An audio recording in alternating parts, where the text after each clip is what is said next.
Quand nous entendrons la douce mélodie d'une lyre résonner au loin, dans l'immensité de la nuit, nous saurons qu'il s'agit de la lyre d'Orphée.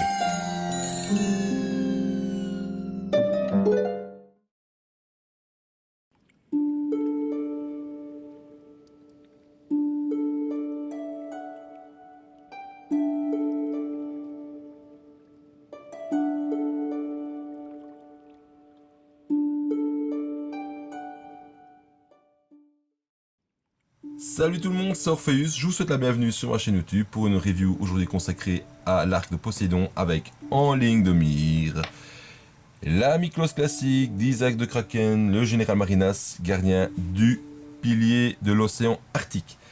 Alors cette vidéo vous présentera quoi? Le packaging de la boîte, le contenu des blisters, le montage de l'armure sur la figurine et en fin de vidéo il y aura une pause rapide de la figurine avec en plus des photos vous montrant donc plus de détails au niveau de l'armure montée sur figurine que montée sur le totem. Voilà, j'espère que cette review va vous plaire, je vous dis à tout de suite pour le packaging.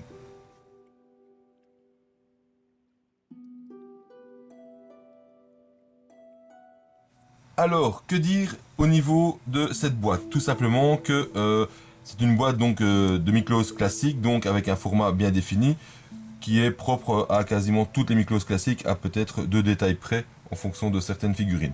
Donc on va retrouver quoi sur la face avant? Eh bien la figurine montée en armure ici, avec en arrière-plan donc une représentation du personnage tiré de l'animé ici. On va retrouver donc les inscriptions ici. Seul bémol au niveau de cette boîte, je n'ai pas de stickers de la Toei Animation dessus, donc je ne sais pas si c'est du japonais ou si c'est du HK. Donc il faudrait que je fasse une recherche là-dessus. C'est une figurine que j'ai acquise récemment en occasion avec une autre figurine Marinas qui fera l'objet d'une prochaine review. Mais voilà, ici j'ai aucun stickers dessus, donc impossible pour moi pour l'instant de définir à l'heure actuelle la provenance, si c'est une version japonaise ou HK. Il est marqué 2006 Bandai Made in China. Je partirai sur de l'HK maintenant, voilà, à confirmer. Sur les flancs, on va retrouver quoi? Eh bien, la représentation du Kraken ici, de part et d'autre. Et sur l'arrière, on va retrouver quoi? La figurine en pose d'attaque de l'aurore boréale, avec un visu sur la figurine montée avec ou sans masque.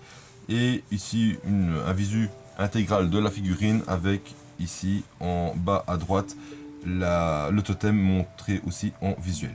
Voilà, le dessus ça reprend l'insigne de Poséidon, voilà, et en dessous rien de spécifique, c'est du blabla en plusieurs langues dont la langue française. Voilà, ça c'était pour la boîte.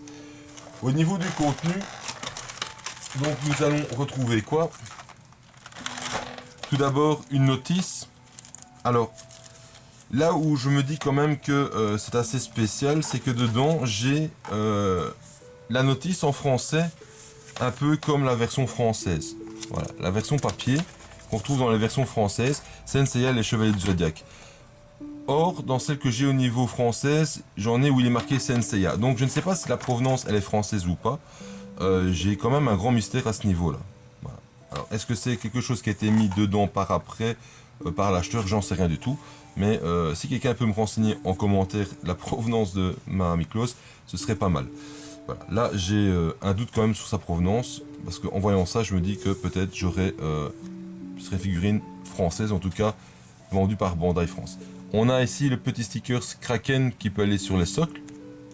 Oui, le petit plastique qui va bien. Et une notice de montage ici, en couleur, voilà, représentant Isaac de Kraken, avec les figurines existantes à l'époque, et ici donc tout le plan de montage proprement dit. Voilà, ni plus ni moins. Ensuite, au niveau des blisters, on va retrouver quoi? Le premier blister avec le personnage ici, central, la chevelure qui permet d'être montée avec le casque, les épaulettes, les différentes pièces d'armure qui sont très orangées.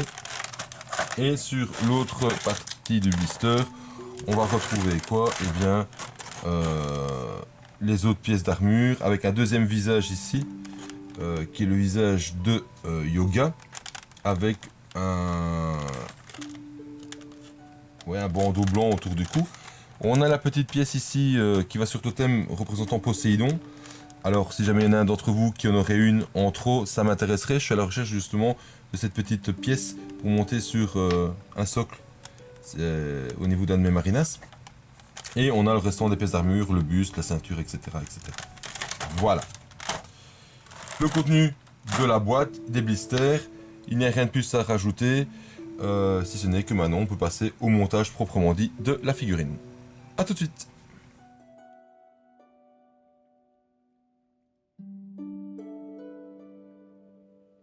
Voilà, procédons donc au montage de la figurine. Alors, première chose à contrôler, on va voir un petit peu la rigidité de la figurine. Alors, cette figurine, au niveau des bras, est relativement rigide. Là-dessus, c'est quand même assez rigide. Par contre, niveau articulation des hanches, un petit peu flagada. Donc peut-être que ça va poser problème pour le montage, en tout cas pour faire une pose qui soit assez stable. Bon, on verra ce qu'il en est plus tard. Donc on va commencer par quoi? Par le plus simple, on va faire les jambes. Ainsi, on aura déjà réglé ce problème-là. Donc, je ne fais pas de montage avec des gants. Pourquoi? Tout simplement parce que j'ai des énormes doigts et que ça me pose d'énormes soucis quand je fais des montages de figurines. Néanmoins, même, je me lave à chaque fois les mains avec du savon neutre pour enlever toute acidité au niveau de la figurine. Et dès que je sens que je transpire un petit peu, hein, en fonction du climat, etc., et bien là directement je vais me relaver les mains. Comme ça, on évite tout souci à ce niveau-là. Voilà. Donc ici, voilà. Elle se monte facilement pour l'instant, donc voilà, les pièces vont toutes seules dedans. Alors, Isaac de Kraken, grand ami de Yoga. Voilà. Je vais pas spoiler l'histoire parce que si jamais des jeunes collectionneurs commencent à découvrir le monde de Senseiya, on va pas spoiler ce genre de détails, mais voilà. Ancien ami de Yoga avec lequel ils sont quittés un petit peu en mauvais termes, pour faire simple, voilà. Personnage qui a fortement inspiré un autre personnage dans la série Soul of Gold, gardien, guerrier divin d'Asgard, avec qui Camus doit régler des comptes aussi. Alors, on va passer tout de suite au ceinturon. Voilà. Donc figurine, somme toute très simple à monter. Il n'y a pas énormément de pièces sur la figurine. La couleur de l'armure est très orangée. Donc Marina s'oblige, très orangée. C'est une couleur qui est très agréable à regarder. Au niveau des marinas, j'aime beaucoup le côté orangé. Maintenant, elle est bicolore cette armure. Donc, c'est-à-dire qu'il y a une grosse partie qui est orangée et une partie qui l'est beaucoup moins.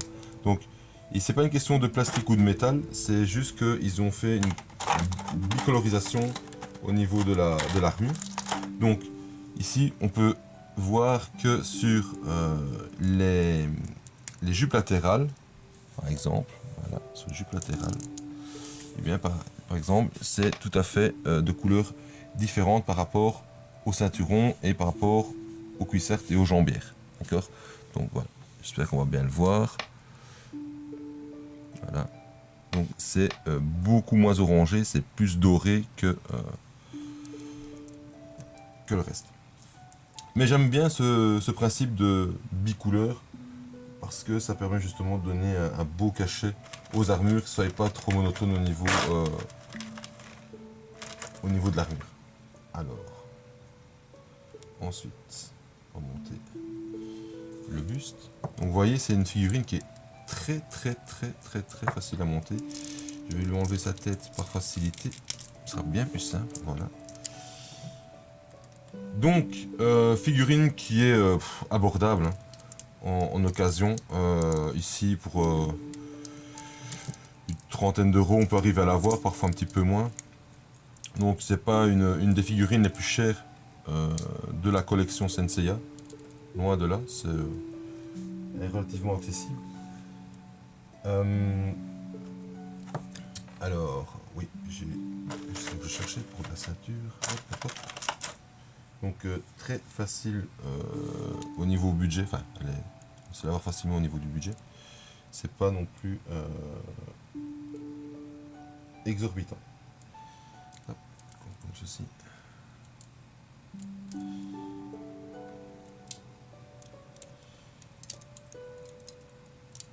Je vais arriver à la mettre dedans, voilà.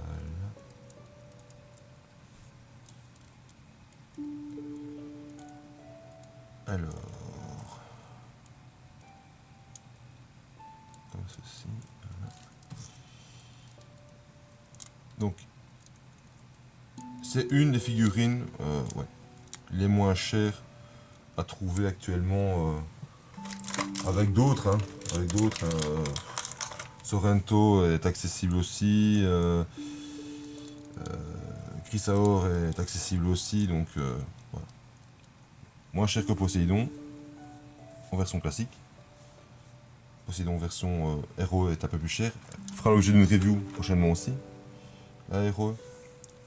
Donc vous allez avoir l'occasion de découvrir quelques marinas que j'ai en collection. Voilà. Je salue au passage tous les youtubeurs que je suis. Ils se reconnaîtront. Et je leur dis, continuez vos reviews les gars, franchement c'est du super bon boulot, quel que soit votre style, moi j'adore, c'est que du bonheur que de visionner vos vidéos, c'est que du bonheur. Donc continuez là-dessus les gars, franchement c'est génial. Donc vous voyez ici la figurine est montée mais à vitesse VV'. C'est vraiment très facile à monter, il y a très peu de pièces à monter. Alors il faut savoir que pour les reviews de mes figurines, je vais en démonter beaucoup pour faire les reviews, parce que j'en ai quand même quelques-unes qui sont montées. Donc je vais en démonter quelques-unes pour pouvoir vous faire les reviews et vous les présenter. Voilà, en espérant que pour les collectionneurs aguerris ou novices, ben, ces reviews vous soient profitables dans vos futurs achats. Voilà, la tête est montée. Je replace la tête sur son corps, voilà, ici. Ensuite, je viens placer les ailes dans son dos. Système de fixation des ailes, très pratique aussi, voilà. Ça va tout seul. Impeccable. Là. Et alors, par contre, pour la pose de la figurine, je vais opter pour quoi? Oh, ben je vais essayer de faire ça. Allez, je vais prendre une main de chaque. Voilà, je vais prendre une main de chaque. Et je vais essayer de faire une pose relativement facile. Oups, j'ai fait sauter là l'épaulette, c'est pas grave. Voilà. Donc, ici, système d'épaulette super simple à placer. Franchement, j'adore. Système avec un petit système en plastique dedans pour fixer. Ça va tout seul. Voilà, hop, ça tient très très bien. Ici, j'ai fait sauter parce que j'ai poussé dessus avec mon doigt en pouvant mettre la main. C'est toujours le plus délicat. C'est quand on place les mains. C'est là qu'on fait sauter souvent les épaulettes. Hop. Voilà. La main placée. Épaulette. Hop, zoup, zoup, zoup, zoup. Alors, on va essayer de faire une pose rapide de la figurine. Donc ça, je peux lui remettre ça dans son blister. Voilà, voilà, voilà. Je vais... Voilà. Toute la figurine est montée. Voilà. Premier jet. Hop, de la figurine. Elle tient pas forcément bien. J'avais un petit peu peur avec avec les jambes. Donc, on va voir ce que ça donne. En vitesse, voilà, comme ça. Voilà. Là, c'est pas la pose du tout que je vais vous montrer. Voilà, c'est juste pour vous montrer que, ok, ça tient quand même pas trop mal, malgré le fait que au niveau des hanches, ça soit un petit peu léger au niveau de la résistance. Voilà. Je vous reprends tout de suite pour la pose de la figurine avec le petit débrief qui va avec. A tout de suite.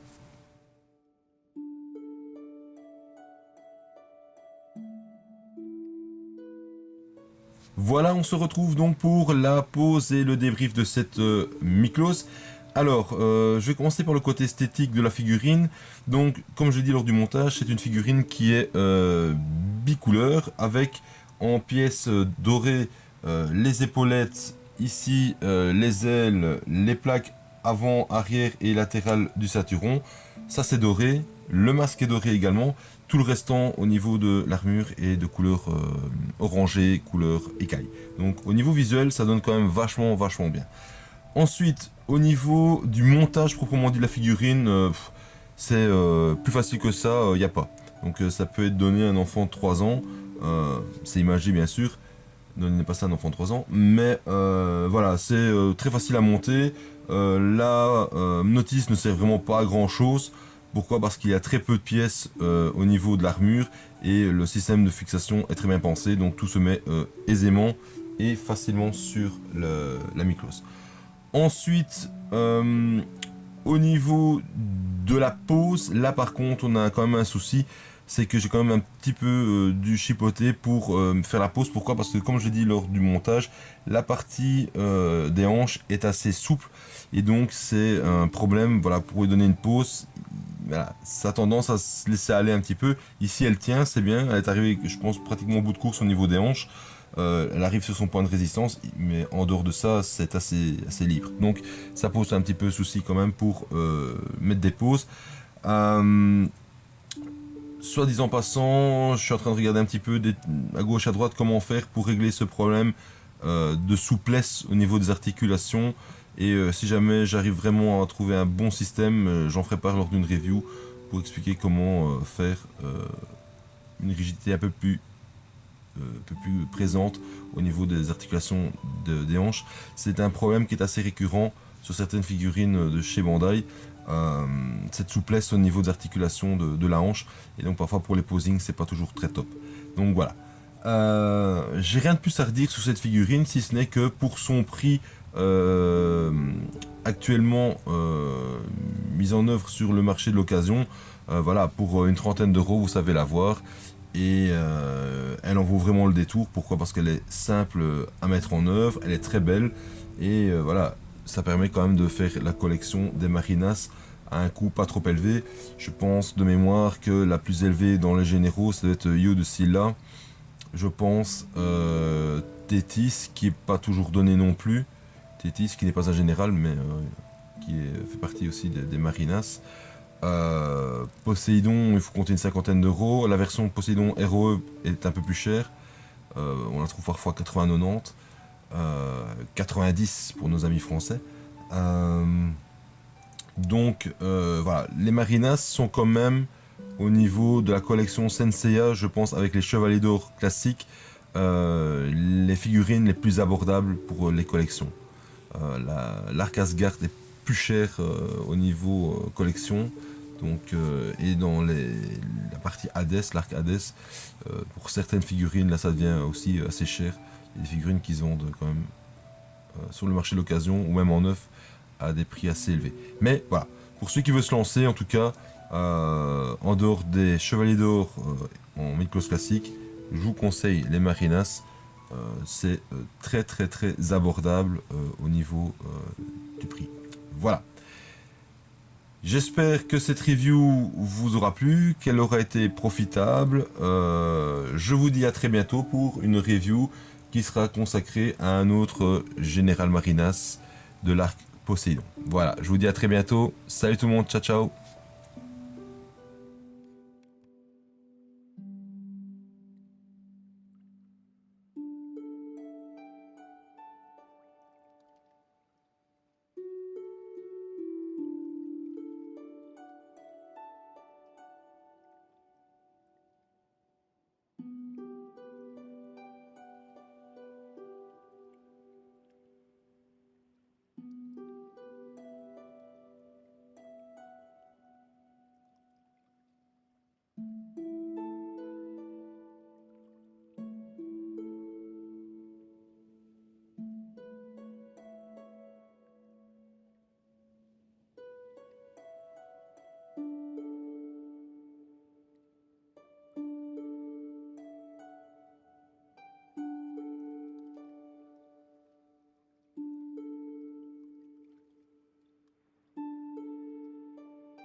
Quand nous entendrons la douce mélodie d'une lyre résonner au loin, dans l'immensité de la nuit, nous saurons qu'il s'agit de la lyre d'Orphée.